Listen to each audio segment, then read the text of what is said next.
नमस्कार, मंडल news bulletin में आपका स्वागत है। आइए पेश करते हैं आज के कुछ प्रमुख व मुख्य समाचार।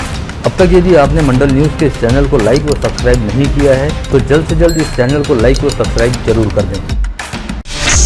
2 दिवसीय अमरावती दौरे पर रहने वाले राष्ट्रवादी कांग्रेस पार्टी के मुखिया शरद पवार आज सुबह अमरावती से वज्जत जाते समय कुरलपुरना गांव स्थित विधायक बच्चू कडू के आवास पर पहुंचे, जहां पर शरद पवार करीब 40 मिनट तक रुके और दोनों नेताओं के बीच करीब 20 से 25 मिनट तक बंद द्वार चर्चा हुई, जिसके चलते यह कयास लगाए जाने लगे कि सीएम शिंदे की सरकार को समर्थन देने के बावजूद भी आए दिन सरकार की नीतियों की आलोचना करने वाले विधायक बच्चू कडू शायद आगामी समय में पाला बदलकर एक बार फिर महाविकास आघाड़ी में शामिल हो सकते हैं। इसे लेकर मीडिया कर्मियों द्वारा सवाल पूछे जाने पर विधायक बच्चू कडू ने साफ तौर पर कहा कि उन्होंने राज्य में हुए सत्ता परिवर्तन के समय एकनाथ शिंदे को अपना समर्थन दिया था और शिंदे जब तक मुख्यमंत्री के पद पर हैं तब तक उनका सरकार को समर्थन जारी रहेगा तथा वे महायुति सरकार के साथ बने रहेंगे। वहीं एकनाथ शिंदे के सीएम पद से हटने के बाद आगे की स्थिति के बारे में पार्टी पदाधिकारियों के साथ विचार विमर्श करते हुए निर्णय लिया जाएगा।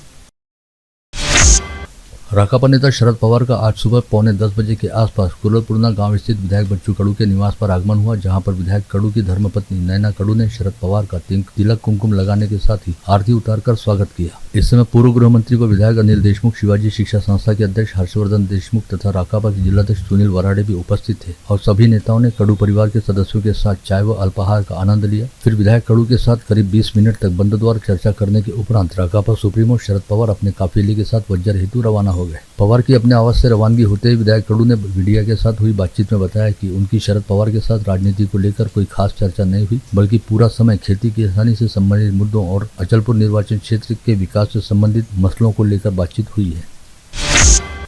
विधायक कडू ने अपने आवास पर पहली बार पहुंचे राकापा नेता शरद पवार का संत तुकाराम महाराज की प्रतिमा व संत गुलाबराव महाराज का ग्रंथ देकर भावपूर्ण सत्कार भी किया। राकापा नेता शरद पवार आज अमरावती से निकलकर वज्जर स्थित अंबादास पंत वैद्य दिव्यांग व निराधार बाल गृह को सदिच्छा भेंट देने हेतु वज्जर पहुंचे। इस समय आश्रम के संचालक शंकर बाबा पापलकर ने पवार का स्वागत किया। वहीं आश्रम में रहने वाले दिव्यांग व अनाथ बच्चों ने उन पर पुष्प वर्षा करते हुए उनकी अगवानी की। इस समय शरद पवार ने आश्रम में रहने वाले बच्चों से आत्मीयतापूर्ण संवाद साधने के साथ ही शंकर बाबा पापलकर से आश्रम द्वारा संचालित की जाने वाली गतिविधियों के बारे में बातचीत की और कहा कि शंकर बाबा पापलकर द्वारा विगत 40 वर्षों से की जा रही अनाथ व दिव्यांगों की सेवा का पूरे राज्य में कोई तोड़ नहीं है। अतः शंकर बाबा पापलकर ने वज्जर आश्रम के लिए जरूरत रहने पर कोई भी चीज हक से मांगना चाहिए, जिसे पूरा करने का पूरा प्रयास किया जाएगा। सुनो ये कहानी जो शहीद हुए हैं उनकी, जरा याद करो कुर्बानी। उसकी जगह में याद असताना नाही गरजेचं का होईना या संस्थेला भेट द्यायचं आम्ही ठरवलं आणि इथे आल्याच्या नंतर इथं आलो नसतो तर कदाचित चूक झाली असते आणि विसरले असते, त्याची प्रचिती आली। काही गोष्टी कोणाच्या हातात नसतात, कुणाला दृष्टी कमी आहे, कुणाला ऐकायला कमी होतं, कुणाला शारीरिक दृष्टी काही अवयवाची कमतरता है। इस समय शंकर बाबा पापलकर ने राकापा नेता शरद पवार के सामने अनाथ व दिव्यांग बच्चों की समस्याओं को रखते हुए बताया कि मानसिक व शारीरिक रूप से असक्षम रहने वाले दिव्यांग बच्चों को 18 वर्ष की उम्र पूरी करने के बाद बाल गृह से बाहर निकालने का नियम है। इस नियम में संशोधन किए जाने की सख्त जरूरत है। इस मुद्दे को गंभीरतापूर्वक सुनने के बाद शरद पवार ने कहा कि वे जल्द ही इस बारे में राज्य सरकार व केंद्र सरकार से बात करेंगे और इस मामले का कोई समाधान जरूर निकाला जाएगा। राकापा नेता शरद पवार ने आज अचलपुर तहसील का दौरा करते हुए उपातखेड़ा स्थित जैव विविधता उद्यान के पास वन अधिकार कानून तथा पेशा अंतर्गत ग्राम सभा को भी संबोधित किया। इस अवसर पर उन्होंने कहा कि आदिवासी बहुल इलाकों में सड़क व विकास की बेहद सख्त जरूरत है। ऐसे में केंद्र व राज्य सरकार की मदद से नरेगा के जरिए आदिवासी क्षेत्रों में सड़कों के निर्माण का काम किया जाएगा।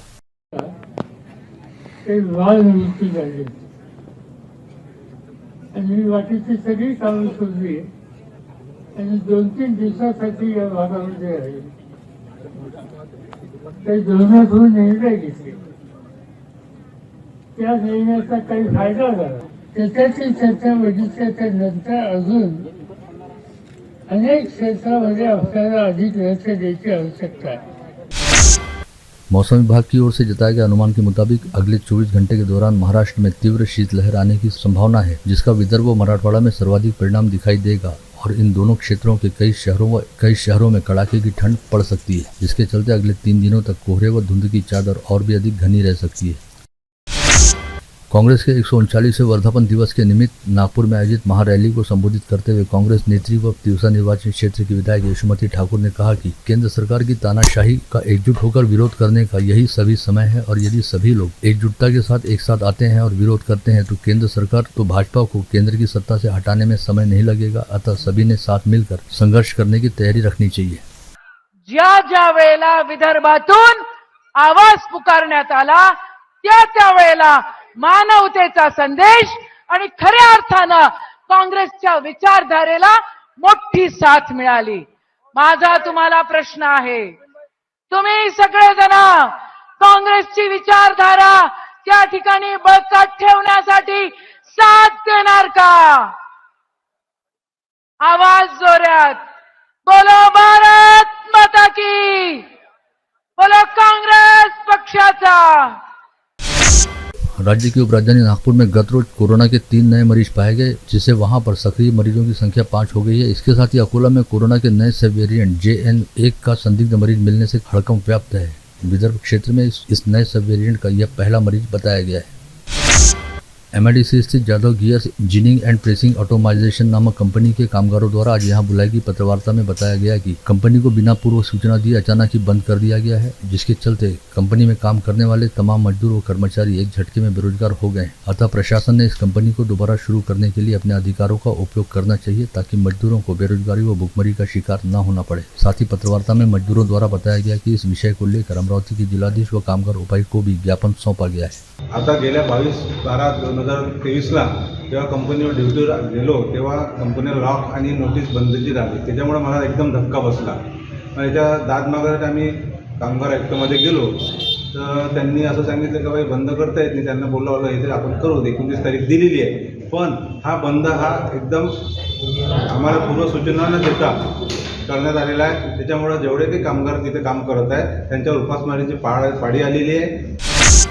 रेलवे ब्रिज व राजकमल चौक के डिवाइडर सहित उड़ान पुल पर लगाए गए दिखावटी वृक्षों व LED लाइटिंग की खरीदी में भ्रष्टाचार होने का आरोप लगाते हुए शहर कांग्रेस कमेटी ने इसकी जांच करने की मांग की है। कांग्रेस के शहराध्यक्ष बबलू शेखावत ने आयुक्त देवीदास पवार को निवेदन देकर भ्रष्टाचार के दोषियों पर कड़ी कार्रवाई करने की मांग उठाई।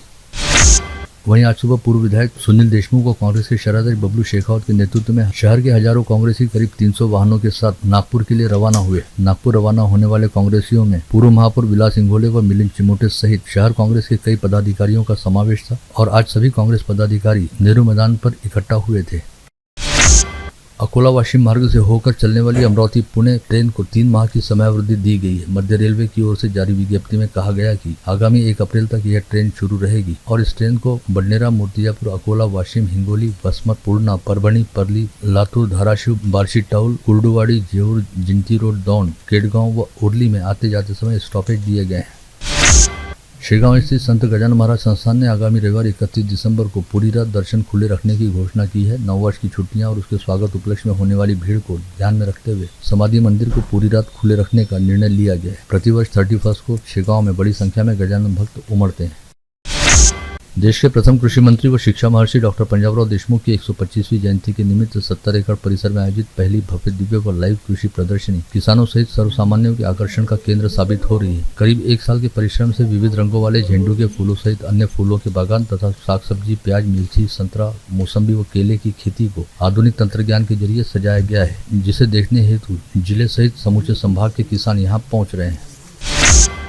इसके साथ ही इस कृषि प्रदर्शनी में खाद्य बाजार, पुष्प प्रदर्शनी, पशु प्रदर्शनी का भी आयोजन किया गया है और कृषि प्रदर्शनी में सबके आकर्षण का केंद्र सुल्तान नामक हेला बना हुआ है। मुर्रा जाति का यह हेला BMW कार से भी महंगा है, जिसकी कीमत 51 लाख रुपए के आसपास बताई गई है। संगीत साधना कराओके क्लब द्वारा महान गायक मोहम्मद रफी के 99वें जन्मदिवस के अवसर पर संगीतमय कार्यक्रम का आयोजन किया गया, जिसका संगीत साधना कराओके क्लब के YouTube चैनल पर सीधा प्रसारण भी किया गया। इस अवसर पर क्लब के संस्थापक चंद्रकांत पोपट सहित क्लब के गायक सदस्यों द्वारा एक से बढ़कर एक गीत प्रस्तुत करते हुए मोहम्मद रफी को अपनी आदरांजलि अर्पित की गई। आगामी रविवार 31 दिसंबर को अमरावती से 18 किलोमीटर की दूरी पर स्थित भातकुली अतिशय क्षेत्र की पदयात्रा रथोत्सव का आयोजन किया जा रहा है, जिसमें हजारों जैन समाज बंधु बड़े उत्साह के साथ शामिल होंगे। संत शिरोमणि आचार्य विद्यासागर महाराज के आशीर्वाद व वात्सल्य मूर्ति पूज्य सागर जी और एलक श्री धैर्य सागर जी महाराज के मार्गदर्शन में होने की जानकारी आज सुबह खुद महाराज जी द्वारा मंडल न्यूज को दी गई।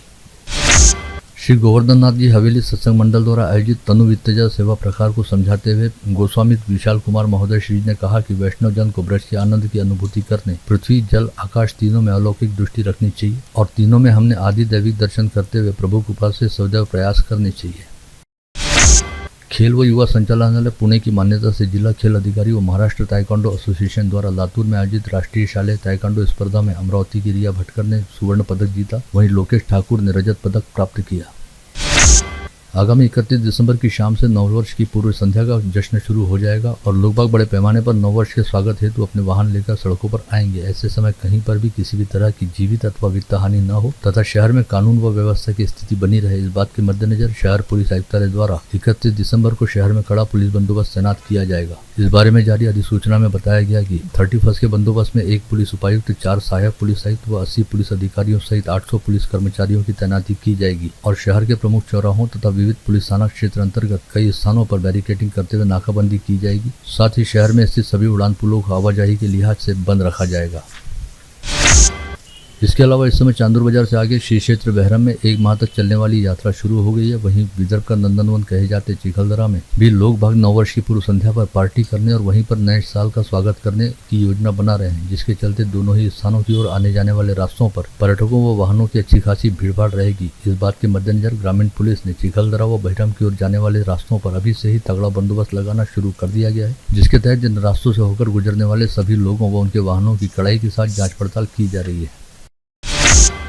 आगामी 31 दिसंबर को नववर्ष की पूर्व संध्या तथा 1 जनवरी को नववर्ष के स्वागत हेतु सरकार ने लाइसेंसी शराब की बिक्री को देर रात तक शुरू रखने की अनुमति दी है। वहीं इस दौरान अवैध शराब की निर्मित, बिक्री, ढुलाई व स्टॉकिंग न हो, इस हेतु राज्य में बिक्री पर प्रतिबंधित रहने वाली तथा नकली शराब की तस्करी को रोकने हेतु आबकारी विभाग ने अपनी ओर से तमाम तैयारियां कर ली हैं, जिसके लिए 3 गश्ती पथकों की निर्मित करने के साथ ही रात्रिकालीन गश्त व नाकाबंदी करते हुए वाहनों की जाँच की जाएगी और महामार्गों पर स्थित होटलों व ढाबों की भी पड़ताल की जाएगी।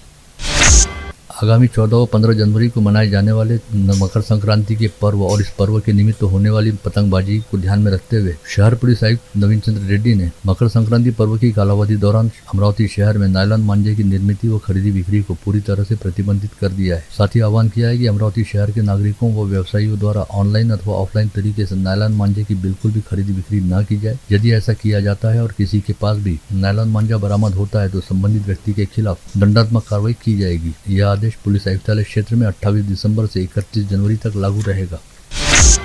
बीती रात 7:30 से 8 बजे के दौरान कठोरा से चांदूर बाजार मार्ग पर स्थित नांदुरा के निकट घुमावदार रास्ते पर तेज रफ्तार मिक्सर ट्रक ने एक ऑटो रिक्शा को जोरदार टक्कर मारी, जिसके चलते ऑटो में सवार होकर विवाह समारोह में जा रहे परिवार की 2 सगी बहनों सहित उनके मामा की मौत हो गई। साथ ही इस हादसे में 4 लोग गंभीर रूप से घायल हो गए, जिन्हें इलाज के लिए जिला सामान्य अस्पताल में भर्ती कराया गया है। चिंचोली काले गांव में रहने वाले वाकोड़े व दांडगे परिवार के 7 सदस्य चांदूर बाजार में आयोजित विवाह समारोह में शामिल होने हेतु ऑटो में सवार होकर जा रहे थे, लेकिन यह ऑटो बीच रास्ते में ही हादसे का शिकार हो गया। कंक्रीट मिक्सर ट्रक द्वारा मारी गई टक्कर के चलते ऑटो पूरी तरह से चकनाचूर हो गया। वहीं ट्रक भी रास्ते के किनारे रहने वाले बैरिकेडिंग को तोड़कर गड्ढे में जाकर उलट गया। बडनेरा पुलिस ने गुप्त सूचना के आधार पर कार्यवाही करते हुए सिद्धार्थ कोम्बे और सूरज चुम्बलवार नामक 2 युवकों के पास से करीब 18,000 रुपए मूल्य का नायलॉन मांझा जब्त किया, जिसके बाद दोनों के खिलाफ प्रतिबंधात्मक कार्यवाही की गई।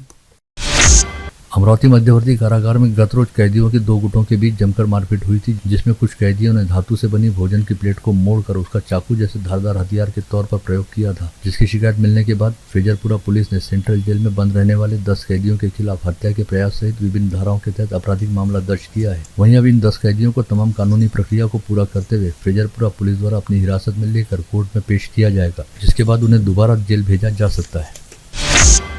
2 दिन पहले हनुमान ऑयल मिल में मैनेजर के तौर पर काम करने वाले सौरभ साहू नामक युवक ने ऑयल मिल के कार ड्राइवर प्रमोद ढोके के साथ अकोला से अमरावती आते समय अज्ञात लोगों द्वारा खुद को 23 लाख रुपए से लूट लिए जाने की शिकायत दर्ज कराई थी, लेकिन कुछ ही घंटों के भीतर इस मामले का पर्दाफाश हो गया और पता चला कि सौरभ साहू व प्रमोद ढोके ने अपने एक अन्य साथी श्रीजीत साहू के साथ मिलकर यह पूरी नौटंकी रची थी। वहीं अभी यह जानकारी भी सामने आई कि सौरभ साहू ऑनलाइन ट्रेडिंग में अच्छा खासा पैसा डूब गया था, जिसके चलते वो आर्थिक तंगी का शिकार हो गया था और उसने इससे उभरने के लिए अपने पास रहने वाली वसूली की रकम को हड़प लेने का प्लान बनाया था, जिसमें उसने कार के ड्राइवर प्रमोद ढोके सहित अपने दोस्त श्रीजीत साहू को भी शामिल किया था।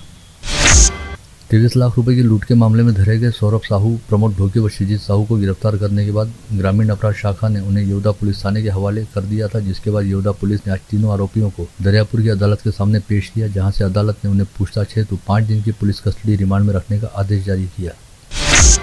नांदगांव खंडेश्वर के पास धानोरा मोगल से कंजरा मार्ग पर रात के समय चोरी छिपे तरीके से गोवंशी जानवरों को कटाई हेतु ले जाए जाने की जानकारी मिलते ही नांदगांव खंडेश्वर पुलिस ने 2 महिंद्रा बोलेरो पिकअप वाहनों को रुकवाया और दोनों वाहनों में लदे 10 गोवंशी जानवरों को सुरक्षित छुड़ाते हुए उन्हें गोरक्षण संस्था में भिजवाया। इसके साथ ही दोनों पिकअप वाहन को जब्त करते हुए 2 आरोपियों को अपनी हिरासत में लिया गया। प्रेम संबंध में ब्रेकअप होने के बाद एक युवक ने युवती के रिश्तेदार के घर में घुसकर हंगामा मचाया और अपने द्वारा दिए गए पैसे व गिफ्ट वापस करने की मांग करते हुए उसे परिवार सहित जान से मार देने की धमकी दी। राजापेट पुलिस ने इस मामले में गजेंद्र मोहिते नामक 20 वर्षीय युवक के खिलाफ बिना भंग की धाराओं के तहत अपराध दर्ज किया। गाड़गीनगर पुलिस थाना क्षेत्र में पढ़ाई लिखाई हेतु रहने वाली यवतमाल की 23 वर्षीय युवती पर अपने साथ विवाह करने हेतु दबाव बनाते हुए संकेत तायडे नामक युवक ने उसके फोटो को सोशल मीडिया पर डालकर उसे बदनाम करने की धमकी दी। साथ ही उसके साथ कोर्ट मैरिज करने का फर्जी मैसेज उसके रिश्तेदारों को भेजा। शिकायत मिलने पर गाड़गीनगर पुलिस ने संकेत तायडे के खिलाफ विभिन्न धाराओं के तहत आपराधिक मामला दर्ज किया है। पंचवटी चौक स्थित पीडीएमसी अस्पताल के सामने 65 वर्षीय बुजुर्ग व्यक्ति को एक व्यक्ति ने खुद को स्वास्थ्य अधिकारी बताते हुए कोविड का खतरा रहने के बावजूद मास्क नहीं लगाने को लेकर फटकार लगाई और तलाशी करने के नाम पर उसके पास से 15,000 रुपये लूट लिए। गाड़गीनगर पुलिस मामले की जांच कर रही है।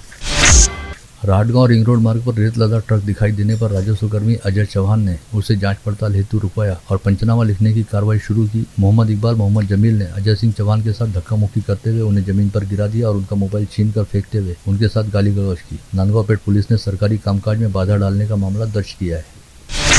बासलापुर में रहने वाले गजानन बोबड़े के घर के सामने खड़े ट्रैक्टर को ट्रॉली सहित किसी अज्ञात ने चुरा लिया था, जिसे लेकर चांदुरीलो पुलिस थाने में शिकायत दर्ज कराई थी। इस मामले की जांच करते हुए ग्रामीण अपराध शाखा पुलिस ने 4 आरोपियों की टोली को गिरफ्तार करने में सफलता प्राप्त की। साथ ही उनके पास से चुराए गए ट्रैक्टर व ट्रॉली को भी जब्त किया गया।